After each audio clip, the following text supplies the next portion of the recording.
Welcome to the Worth Listening podcast, where we focus on having positive and productive conversations about money.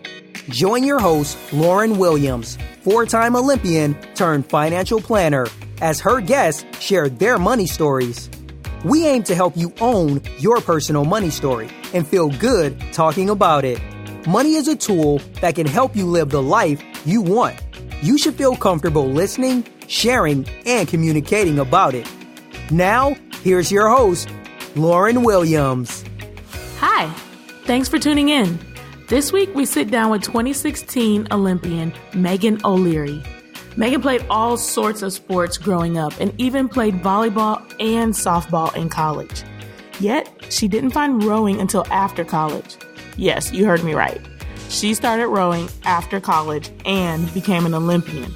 And she recently made history, earning a silver medal in the 2017 World Championships.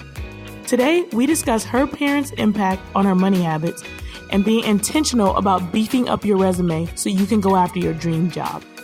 We also discuss how money works in rowing and why it's necessary to have a job while training and competing. At the height of her sports career, she is still working, but now to build equity in a startup. I'm excited to have Meghan O'Leary share her money memoir. Meghan, thanks so much for being here. Yeah, absolutely. Thanks, Lauren. I'm happy to chat. This is going to be fun. Yeah, well, let's just jump right in. Let's talk about your first memory of money. Let's go all the way back to childhood and start there. Yeah, it's funny. My first memory of money, it kind of comes to mind. It's Monopoly and definitely saving my money.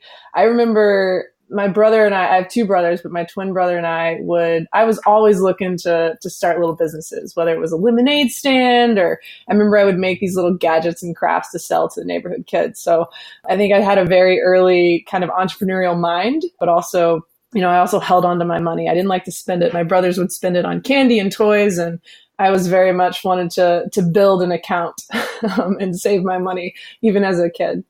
Do you think that's a result of your parents? Were they an example of that? Like, what sort of role did your parents play in you being the saver? Yeah, absolutely. So both my parents, being the baby boomers that they are, had, and my grandparents, so their parents went through the Great Depression, and I think sort of definitely handed down these attitude and a perspective on saving and the importance of saving, especially during the Depression when my family's grandparents both went through that, and I'll say struggled, but at least they felt it. Some families felt it more than others, and they definitely felt it. And I think that passed on to my parents the qualities of being smart with your money, making sure that you're putting money into things that you value and knowing that it doesn't grow on trees, as they say. And I think I saw that as a kid, but also just understanding, I was never hungry, but I didn't get everything I wanted. So I understood that money was something to value and that it wasn't easy to come by. So even as a kid, I understood that this was something that sort of had a balance of, it's not an infinite amount of it out there. That's really cool that your parents did such a good job of explaining the value of money to you. Mm-hmm. So when did you feel like you first had control over your money? Was there an allowance as a child, or what was the first opportunity where you felt like this is something I have and I need to take care of? Yes. Yeah. So early on we had an allowance, we had chores. So we understood that, working for money was part of that balance and part of that exchange, that there wasn't just, handouts, and that it was, there was value to money because you put in the value of yourself. You worked toward, building an income, or, in this case, it was an allowance that we didn't just get it because we existed. We got it because we helped take out the trash and clean the dishes and cleaned our room, that sort of thing. As young as we were, we could understand that, we're working for it, and that meant something. And I think that very much, for me, translated toward as I grew older, understanding again that if I wanted something, I had to work toward it. If I wanted to buy something, I had to work toward it. And even as an athlete, if I wanted to succeed, I had to work toward it. So, there was parallels very early on in that way. That's really cool. What about, let's go a little bit further down the road in childhood. How was money for you in high school? Or did you get a job like right at age 16? Did you have to work or? Yeah, so I didn't have to work. I did get summer jobs. I was a competitive athlete. So most of my time was spent at practice, training, then obviously during the school year, balancing in academic workload. I got a couple summer jobs. Most of them, they were just, it was kind of worked within my sports schedule. So it was working at camps, giving personal lessons, that sort of thing that I could do in tandem with my athletic pursuits, but understanding that, hey, I'm building a skill set and that can translate to a, kind of a mini career, so to speak. So absolutely. Once I got a car and could drive or, borrow, at least my brothers and I sharing a car, started to kind of have a, summer job, personal lessons a bit as early as high school. I think that really speaks to time management, being able to go to school, play a sport, and carry a job, and the amount of discipline that it takes to really be able to balance all three of those things. Speaking of sports, you are an Olympic rower, but was it also high school? Is it college? You played volleyball and softball. So what sports were you playing in high school, and how did you get to college playing those two sports? Yeah. So growing up, I was all ball sports. It was basketball, soccer, volleyball, softball. I ended up in college playing both volleyball and softball for the University of Virginia, which ironically, coincidentally, is a really strong rowing program. They've won a couple NCAA championships. Yes, while I was at UVA, I remember the head women's rowing coach, who's still there, Kevin Sauer, approached me and said, you could be a great rower. I think he saw, not only the height and kind of, I have the tall, broad shoulders, what you look for physically in a rower, but I think he noticed that I was a hard worker. We shared training time sometimes in the weight room, in our indoor complex. And I think it planted the seed. I didn't pick up rowing in college. Obviously, it wasn't until after that I was working, I'd moved to Connecticut, that I kind of stumbled upon it a little bit. I Googled it, was interested. After that first day, I loved it. And that was a little over 7 years ago, and ended up making the national Olympic team competing in Rio last summer. Okay, so volleyball, softball, and rowing, 3 sports. You went to college to play 2 of them. Can you talk a little bit about the college experience, and were you a scholarship athlete for one sport or both sports, or how did that part work? Sure. So I actually went to the University of Virginia as a Jefferson Scholar, and the Jefferson Scholarship is a 4-year scholarship. We'll call it merit-based. It's an application process based on, academics and sort of this holistic, what kind of person you are. The idea of the scholarship is to attract and recruit students that would otherwise probably go to the Ivies or, competing institutions, top state schools. And so I was offered that scholarship. At the same time, I was entertaining athletic scholarship opportunities, and I was in discussions with University of Virginia because I knew that playing Division I sports was a dream of mine, and that, that had to coincide with wherever I was going to go to school. I was offered this full scholarship. It was an incredible opportunity. I remember struggling. I didn't make my decision until, I guess it was April of my senior year, which is late as an athlete. But when I was offered the Jefferson Scholar, I knew that this was something I couldn't turn down. The volleyball team invited me to quote unquote walk on. I was a free athlete for them. And then it wasn't actually a year until it was my second year at UVA that the softball program called me and asked me to come out. They knew that I was a pitcher. They had some injuries. From there, I realized how much I'd missed softball, and so decided to do both for a couple of years. And then actually going into my last couple of years of college, I only played softball. And I was offered, following the track, I was offered a scholarship to stay for a 5th year because I had an extra year of eligibility for softball. So I was on athletic scholarship my 5th year, which was my graduate year. I got a master's while at UVA as well. So that's sort of my what brought me to UVA. And then so it was a little bit of a combination of we'll call it kind of academic, merit-based scholarship, and then on the back end, an athletic scholarship that I got my master's at UVA. I think this is such a great teachable moment for people who think that, there's college and I apply for college and I either get an athletic scholarship or, I get student loans, one or the other. There's so many different opportunities out there. So the Jefferson Scholarship, you still played 2 sports. You ended up getting a scholarship, an athletic scholarship in one of those sports. So being able to go to a school, apply yourself, manage your time, get good grades, play sports, but then also be offered that scholarship, be able to excel in a sport is an opportunity I think sometimes people overlook. So if you have a sport that you love and something that you really are passionate about doing, don't be afraid to walk on that college team, because you never know what could happen and, what opportunities could come from that. I think that's such a great lesson for people to hear. Absolutely. I mean, you just saw this past weekend, the college football Heisman, Baker Mayfield at Oklahoma. He was a 2-time walk-on. He's the first walk-on to win the collegiate Heisman. So, I mean, exactly what you said. If you have a sport you love and, you believe in yourself, there's huge opportunities in pursuing what you want to do. And they can take you to huge rewards and huge achievements. Yeah. Awesome. So awesome. What about, let's kind of go a little bit past college there. Oh, what did you major in? So I was a double majored undergrad in sociology and religious studies. And then my master's it's a master's of education. The degree it's called social foundations and policy. So those are my 2 degrees. So what did you plan on when you were in college and you chose those majors? Like, kind of what was your next step plan? What were you planning to do after college? I knew that I wanted to work in media. UVA does not have a communications school or, journalism school. So I was doing, my sort of on the side, outside of my athletics in school, I was making sure to sort of beef up and build out my resume with the skills and traits that demonstrated a background in media.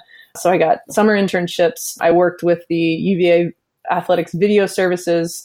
I was at the games that I wasn't playing in. So I was at, football and basketball games, working the video camera in the production room, working on the weekly TV show. So really trying to get that hands-on experience so that even though I didn't have the degree or the academic background, that I knew that, looking at an employer, I could say, these are the skills that I've, built, and this is why you should hire me. That is really cool. So you wanted to do media, and what actually ended up happening once you finished college? So I did. I applied to a handful of different, outlets. ESPN was where I landed. I accepted a job with ESPN out of college and worked for them. So originally worked in they have a production hub where the ESPN and a lot of the collegiate sports are produced out of is down in Charlotte, North Carolina. I was there for about 13, 14 months and then transitioned and sort of changed departments, was promoted to the programming department, which is the scheduling and acquisitions. And that's when I moved to Connecticut, late 2009. And then I was, total, I worked for ESPN almost 5 years before transitioning fully to pursuing, the Olympic and national team for rowing. Okay, let's pause there a little while. So what was it like getting your first job? I think that's one of the things people have a hard time navigating is, okay, I've graduated, I'm a grown up, I've got to figure out this job thing. You get the job and then it's like, oh my goodness, what is my 401k? And how do I negotiate a better way? Like, what was the hiring process like in terms of, understanding whether this was fair amount of money, and then also like understanding all the different options that come with a job, like you said, from retirement plans and things like that. Yeah, absolutely. And it's funny, in the industry I chose, media, it's well known that it's not paid well. And so I knew going into it that I would be starting at probably an income that was not desirable for, where I wanted to be, but that I was choosing something, an industry I wanted to be in. And if I put in my time, I could get to where I wanted to be. But within that, understanding that, okay, now I have to look about, I don't have a meal plan anymore. And, I don't have a full scholarship that's covering, my rent and, kind of these ancillary costs and really taking a look at, well, how much am I bringing in? Now there's this thing called taxes, that money's being taken away. What kind of health insurance benefits do I need as a young person? I definitely want dental. So you start to have to weigh your priorities and really, whereas in college, a lot of stuff is taken care of for you, especially as an athlete. You're sick, you have an injury, you go to the training room.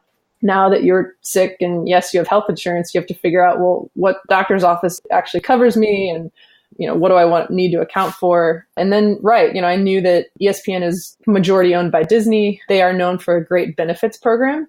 And I wanted to understand that. So what does a 401k mean and what should I be starting at and how can I be maximizing this opportunity? So those were all things that, fortunately I had a kind of a background in and understanding the importance of, but really had to sit down and think about and do my research and start to really, okay, the decisions I make now will affect me 5 years, 10 years, and then, 40, 50 years from now when I'm wanting to retire. So it's a lot, but it's really important not just to move from one step to the next, going through the motions. I think you have to really think about the impact that that first job will have, but the decisions you make about how you approach that first job and what does it mean finally to be getting that consistent income and what you're doing with it. It's so cool that you were thinking, oh my goodness, I need to teach myself about this. So were you reading the resources that the employer provided to you? Did you reach out to your parents and ask for, some clarification? Were you Googling? How were you trying to figure out like what's best about all these different financial decisions you had to make? Yeah, all of the above, I would say. We had a lot of information given, kind of provided to us from a company standpoint. I did lean on my parents for advice. Even my brothers, my twin brother and my older brother, my twin brother's kind of going through the same thing, right, simultaneously. And then my older brother, he's a few years older than me, has been through it. So just trying to glean as much as I could from the various resources out there and Googling it, reading. I think that, the tough thing now is internet can be a plethora of good and bad information. So sometimes it's hard to, decipher out the good from the bad, but making sure that you're finding reliable sources to really come to the decision and conclusion that is best for you. I do think that talking to someone about it who understands your situation and kind of understands your priorities was really important. So it was great for me to be able to, kind of lean on my parents for that, as well as, my family, my brothers. So you would say you had a pretty open relationship with your family members and you felt comfortable talking to them about money issues and you didn't feel like you had to know it all yourself and that it had to be a secret because you're a grown up and you can't ask questions or anything like that. Yeah, I think so. I think at some point, right, your ego can get in the way, but I think especially with going into an area where there can be high risk. I did take a personal finance class in college, so I had sort of that, but I don't know everything. And I know that I don't know that. And I think that pretending like you know everything is what can get you in trouble. And so I think you benefit more from taking that stance of making sure to ask plenty of questions and, getting kind of over yourself in that sense that nobody knows everything. And that's why there are experts in different areas. And so, why not take advantage of that for sure? For sure. I think that's a really important point. Know what you know, but know what you don't know. And Don't be afraid to ask someone for help for those things you don't know. Yeah, I couldn't agree more. All right. Well, let's move on. You've done 5 years now at ESPNW. And during this process, you found rowing or not quite yet? Yeah. So the summer of 2010, so I'd been working with ESPN for a couple years. I was just looking for something a little different to do competitively. I was still very competitive. I was in the gym, but I had been, on the rowing machine on the erg a little bit for some CrossFit stuff and kind of discovered that I was pretty decent. And so I did. I literally Googled rowing and found a local club that was offering lessons and showed up and just, from there, I loved it. And in the same thing we were just talking about, I started asking questions. I knew that I knew nothing about this sport and I knew nothing about how to, become an expert or, achieve success. And so just started asking a lot of questions and put myself in that, very uncomfortable place of, quote unquote, maybe feeling dumb or uninformed, but I knew that I had to become informed and gain that knowledge that I really wanted to be able to pursue this at a high level. I was fortunate enough to be introduced to, people who would pass me on to, someone who else could help me or, just kind of to learn as much as I could about the sport and the process of making the team. A year later, so that's summer 2010, a year later, at the end of the summer of 2011, I was invited into the National Team Training Center. So I still had a lot of work to do, but I definitely that first year made a big jump in skill level and fitness and, had a lot of luck, but a lot of hard work that put me there. So at this point, this is when you had to decide to leave ESPN and head toward full-time competing or? Yeah. So at that point, I actually approached my management, my boss and sort of his boss. So my two managers and proposed to them and said, there's this really cool thing happening and I want to stay with ESPN. I know that I can't stay on full time. I'd like to propose going part-time remote. And here's why I think you should consider it. And so I came to the table with the proposal, knowing that one, ESPN, we cover sports. It's their mission. It's what we do. So that, being that I was pursuing, the Olympics, that this was unique and that I felt that my team, my colleagues and, bosses would believe in that and support that. And I was able to negotiate going part-time remote. And I actually continued to work for ESPN on a part-time basis from the fall of 2011 until the spring of 2013. So about a year and a half of continued employment with ESPN. I would, go back to, so the National Team Training Center is in Princeton, New Jersey. I was working in Connecticut, about 3 to 4 hours apart. I would go back to the office. I still had a desk when I could, on breaks, holidays. It is full-time training at the training center, but we do get some time. So I made sure to, kind of touch base, knowing that I wanted to pursue this at a high level, but I wasn't quite ready to, it was a big risk. I wasn't quite ready to let go of my job. So that was what that kind of looked like until, spring of 2013, I went all in. I kind of told my bosses and team that it was time, and transitioned away from ESPN into full-time rowing. What a great story of making a plan, creating your own reality and going after it. I think very often people think, oh, I want to try this other thing, but I can't quit my job. Or either they quit their job and they just go cold turkey towards something else, and they don't have the real resources to be able to support whatever it is that is their dream. So for you to have the insight to say, I want to do this, but I also want to do this. And I need that safety net of, staying part-time with my job in case I need to come back full-time, or to support me as I pursue rowing, I think was a really great insight to have, and to be able to understand and see that come to fruition. Can you talk a little bit? I think some people might be listening and saying, well, your national team, your Team USA, why would you have to work at all? Can you talk a little bit about the process of once you got involved with rowing, the cost, what the cost looked like as you're part of the national team, and how money works in rowing? Right. I mean, just because I got the invite to the National Team Training Center, it did not mean that I had even made the team yet. I wasn't getting any sort of stipend or coverage or, insurance, food.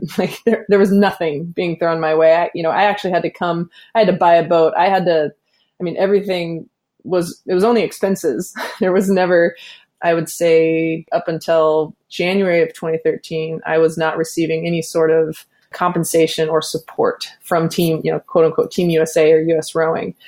US Rowing, especially we're a smaller level sport. We're still very amateur in the sense that we don't have a professional kind of outlet separate from the national team and Olympic team. So we don't have big sponsors. And so the money strictly comes from the USOC in the form of the direct athlete support. And that's mostly, that's set aside for athletes that make the team and have demonstrated performance, in which I began in the final group leading into the 2012 cut for the Olympics, which I never expected to make it that far, but got to, kind of see how it worked, and which set me up for success for the next cycle.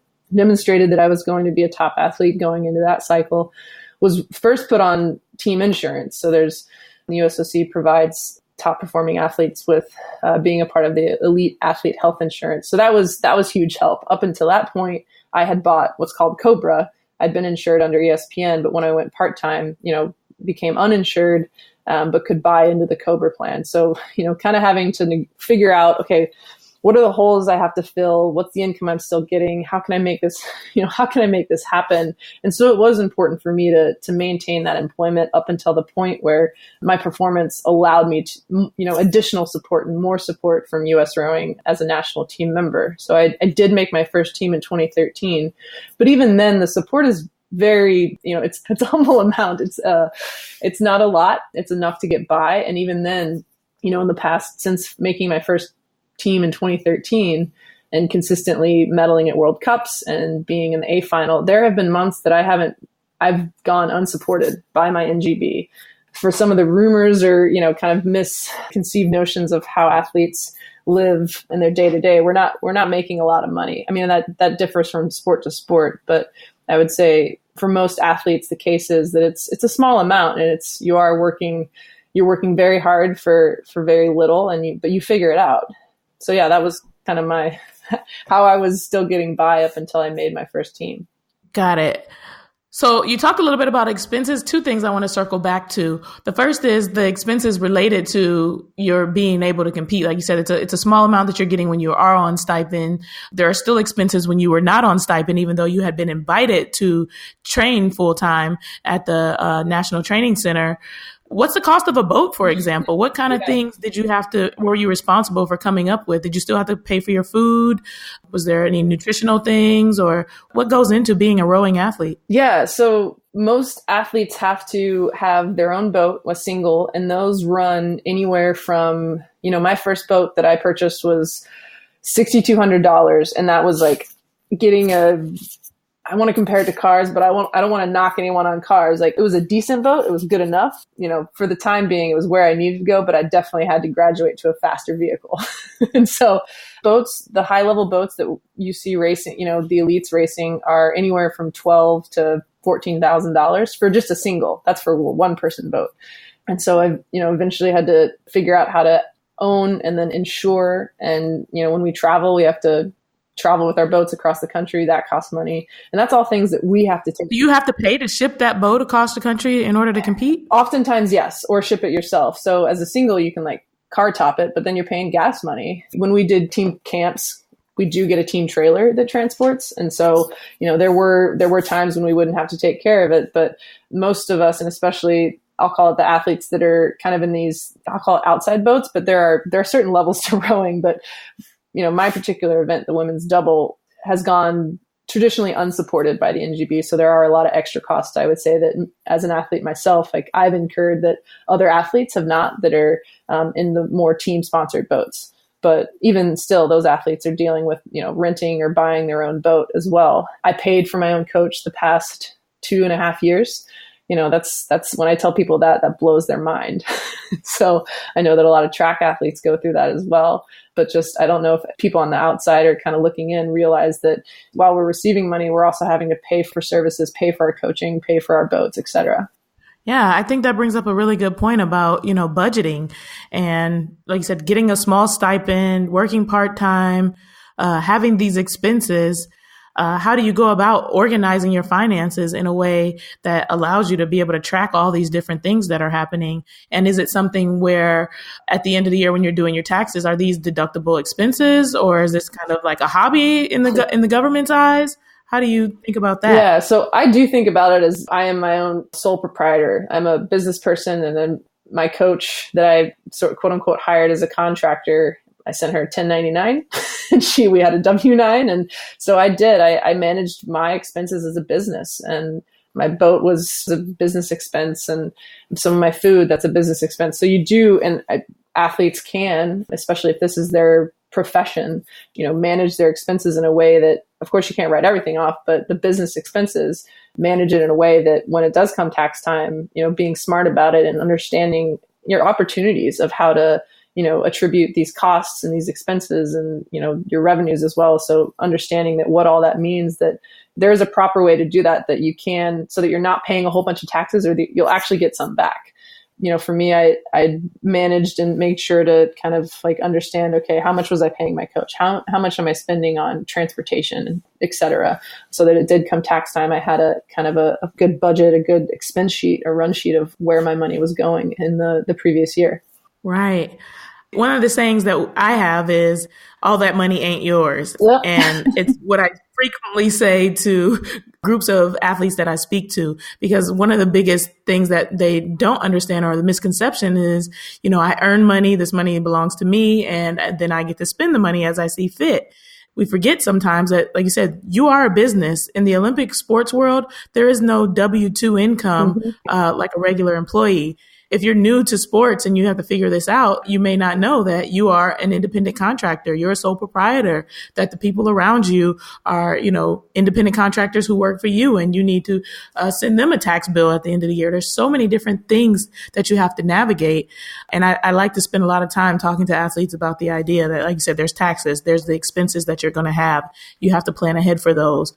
And it's not like the traditional employer where whatever the employer gives you is your money to spend, because taxes have already been taken out and you can do it as you see fit, or, your insurance has already been paid through your employer. These are all things you have to think about. We are entrepreneurs, and all entrepreneurs have to think about this. Yeah, absolutely. Athletes make the greatest entrepreneurs because of that, Yeah. So what's the thing that you least expected? Is there something that surprised you? Oh, man. I think even when I started pursuing, rowing and thinking I was going to go to the Olympics, once I got in it, I didn't think that the support would be that minimal. I didn't think that I would be making all this money, but to really have to do what I had to do to be successful, it very much became, and it made me sad because I was in a position where I did have the money to support, and make sure that I had the best training environment, and the best equipment. And I worked toward making sure that was a thing, but not all athletes have that. I didn't have student loans. So what if I had huge student loans? I had a support net that if I needed food on my table, my parents they weren't going to let me go hungry, and not all athletes have that. And so I felt like I had an understanding, but it was still naive until I was in it and realizing, man, this is hard. It's a lot harder than I expected it to be. I didn't realize that, not all athletes are covered once you make Team USA. I didn't realize that I would be stripped of funding simply because we placed fourth instead of third, and that I would be happy to be getting $250 a month at one point for my NGB.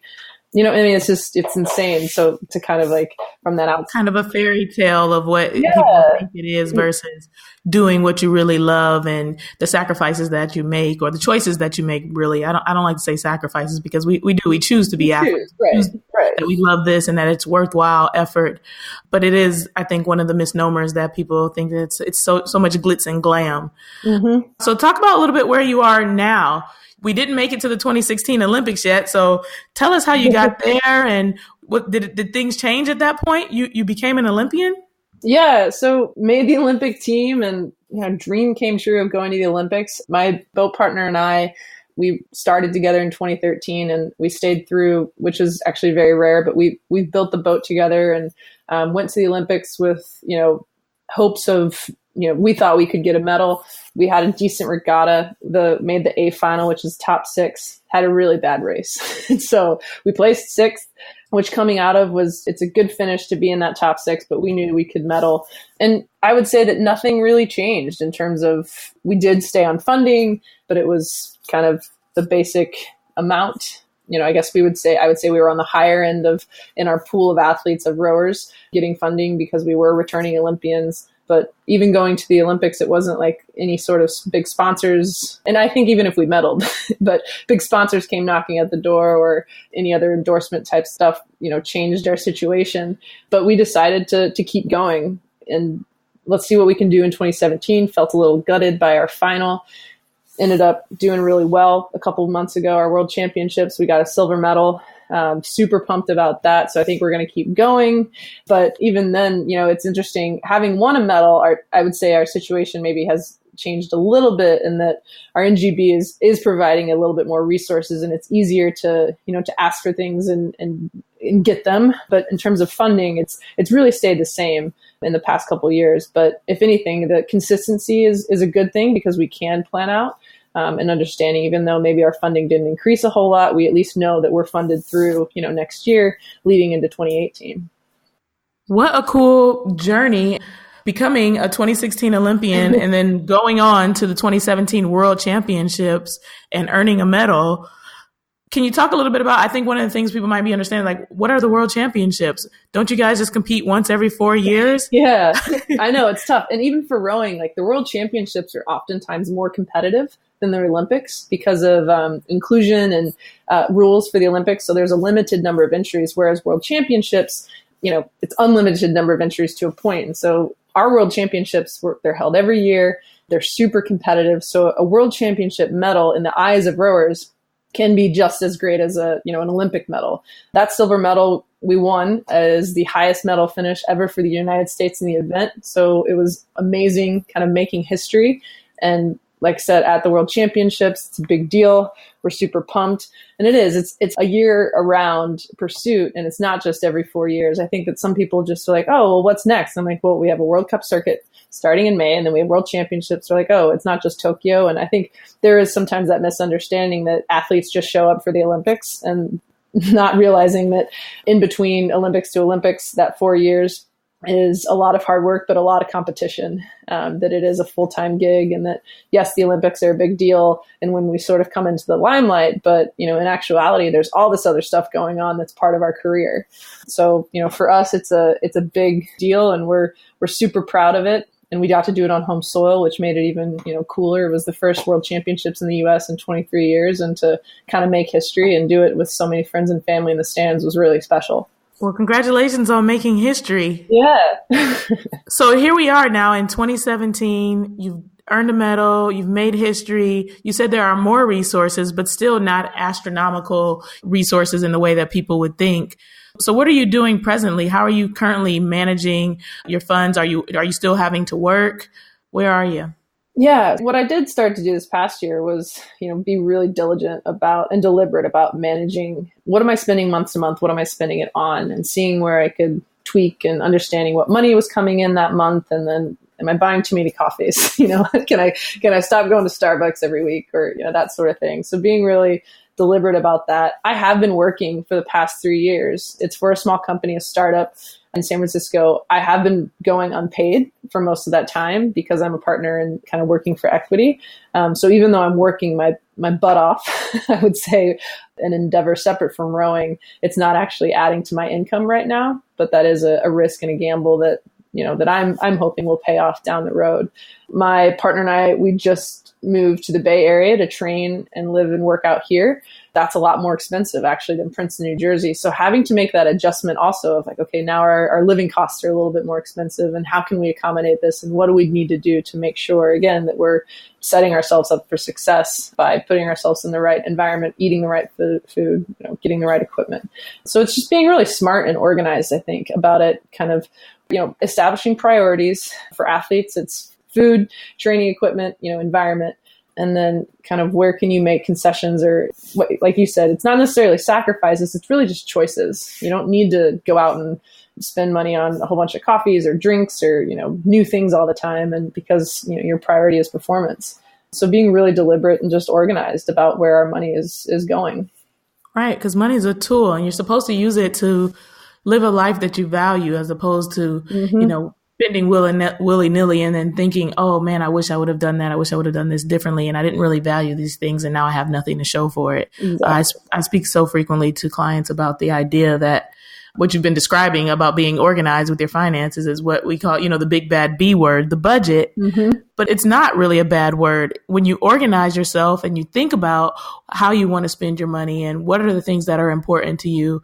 And when you get down to looking at the numbers, you can say, oh, I don't need that coffee, or I don't need Starbucks. I can get my coffee pot because I value XYZ more when you're looking directly at the numbers. And I think that's why it's really important to have organized finances.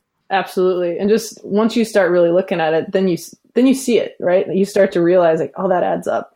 That $3 a day or a week or whatever means this. And when you really start to think about it and look at it is when you can see how you can set your priorities. And so I think sometimes so often people really don't take the time to really kind of look at it, look at their finances and think about it and talk about it. Because it can be tough and it can be daunting, but it's important. For sure. It's been so much fun talking to you today and learning more about your personal story in addition to how money works in rowing. So as our wrap up, I have just, 5 questions for you. I'm going to say some questions for you. A few questions, sort of like a lightning round where it's not one word answers, but just a little short responses. So the first question is, you have $20 in your pocket right now. What do you spend it on? Food. For sure. Food. As a rower, food. Athletes, always food. What's the best thing about being an athlete? Honestly, it's been the people I've been able to meet. All the places I've been able to go and the relationships that's so cliche, but it is. It's the people. The people. Yeah, I totally agree. So many opportunities you get from playing sports. Mm-hmm. What's the most meaningful gift you ever received? Who was it from? And why was it meaningful? I was just thinking about this a couple of days ago, actually. My mom handed down to me her pearl earrings last year. I had asked for new earrings for Christmas.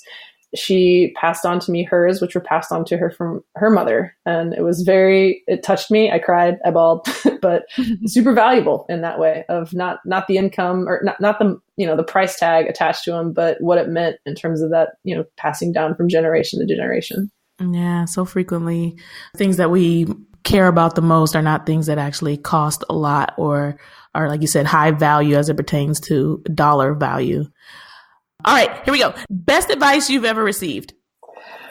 I just answered this question the other day. I had a coach kick me out of practice in college for being 2 minutes late. I was never late to anything, and he kicked me out for being 2 minutes late. It was my weight coach. And from then on, it wasn't about being late. It was about the value that I was giving his time and mine. And so that was, the best advice he could have given me in that moment. Worst advice you've ever received? Oh, man. Worst advice. I don't believe in worst advice. I think even though if people give bad advice, you can choose not to take it. And therein is a good, that's you learn something from it. That's really evading the question. But I do think you can choose to listen or not. And if it's bad advice, you made that choice. I like it. All right. And last but not least, at Worth Winning, we have a motto, and it's that it's not about the numbers. It's about the strategies. We like to focus sometimes too much on the amount versus the knowledge that's needed to be able to experience the growth that you need in life. So with that said, the final question is, can you share something with us, just one thing that you would like to improve about your finances in the upcoming year? I want to start taking in a salary. I want to grow this company that I'm working for to a place where I'm actually bringing in money for my hard work. I think that's a really good goal. So what's the action item to be able to accomplish your goal? So we're going into a seed round. So we're raising some money, as small businesses do. We're going into a fundraising round and working hard to make that happen and see if we can't put together the right pitch and talk to the right people and put ourselves in a good position to get some money. Sounds awesome. So tell us where we can find you, how listeners can help, anything you want to share. Yeah, absolutely. So my handles are at Meghan O'Leary 1. So MEGHANOLEARY, the number 1. It's Instagram, Twitter. And then I have a website, MeghanOleary.net. Please follow. Awesome. Well, thanks so much, Megan. It was great having you on today. Yeah, thanks, Lauren. I hope you enjoyed listening to Megan's Money Memoir. We always want to provide you with a few bits of information to help you take action organizing your finances so you can pursue your goals. One point Megan made, which can be a game changer for aspiring entrepreneurs, is having a game plan. A big mistake entrepreneurs make is jumping off the ledge without a plan for income or any savings. It's okay to keep your 9-to-5 while you continue to build enough steady income from your business to feel comfortable leaving your job. If you plan to leave your job cold turkey to start working full-time in your business, you should have a significant amount of savings. I would go above and beyond the typical 3 to 6 months of savings that's suggested as a personal emergency fund and try to secure 6 months to a year of savings. That way, you're able to take care of yourself and deal with the inevitable fluctuating income that is part of starting a business. Our word of the day today is equity.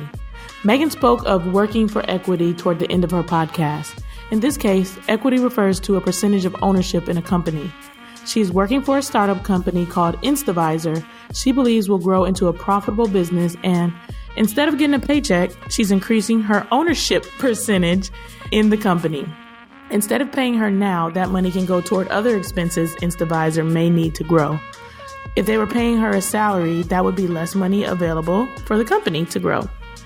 The idea is that the company will do well, and she will have a bigger piece of the profits with her percentage of ownership than she would get right now by taking a paycheck. Hopefully that helps clear up equity a little. Thank you for tuning in today. We hope you found this episode worth listening to. If you have financial questions, suggestions for guests, or would like to share your own money memoir, please contact us through our website, worth-listening.com.